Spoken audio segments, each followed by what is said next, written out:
Tehnisko nozaru biznesa izstāde Biltim tehnika norisinās biznesa centrā Rāmava, Valdlaučos. Tā ir vieta, kur satiekās lauksaimnieki un arī mežstrāde un dažādi citu nozaru pārstāvi, bet es teikšu tā, ka man liekas, es vairāk pastāstīšu par tām sajūtām. Man parasti, kad es ienāku iekšā, man, piemēram, negribās nākt uz atklāšanu, uzreiz gribās doties kaut ko interesanti ieraudzīt.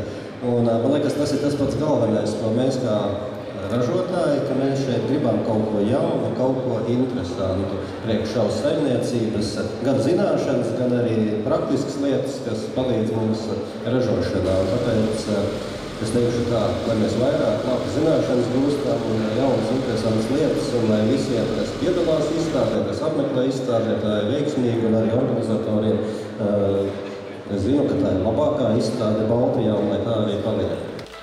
Ik gadu to apmeklē apmēram no 8 līdz 10 tūkstoši interesentu, kas ir saistīti ar dažādām tehniskajām nozarēm. Šajā izstādē plašā klāstā ir dažādu tehnisku nozaru vajadzībām darbam nepieciešamais gan tehnika, gan tehnoloģijas, tāds aprīkojums, sākot ar būvniecību, lauksniecību, mežsaimniecību un beidzot ar dažādām industriālām sfērām, teritoriju uzturēšanu, angāriem, noliktavām un aprīkojumu šim visam.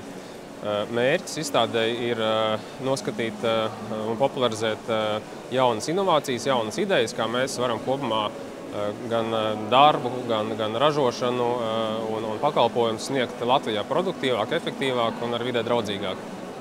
Manuprāt, vairākās nozarēs, tā skaitā gan lauksniecībā, gan būvniecībā, ražošanā, mēs redzam, ka to visu ietekmē dažādi faktori, gan klimatiskie, gan dažādi reģionālie, ģeopolitiskie, tā skaitā.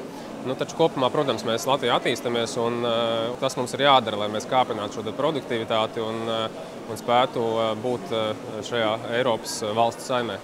Izstādes dalībniekiem un apmeklētājiem novēlu, lai šajās 3 dienās izstādē ir daudz jaunas tikšanās, daudz jaunu radošu ideju un tā teikt tādu sadarbības iespēju tālākiem darbam.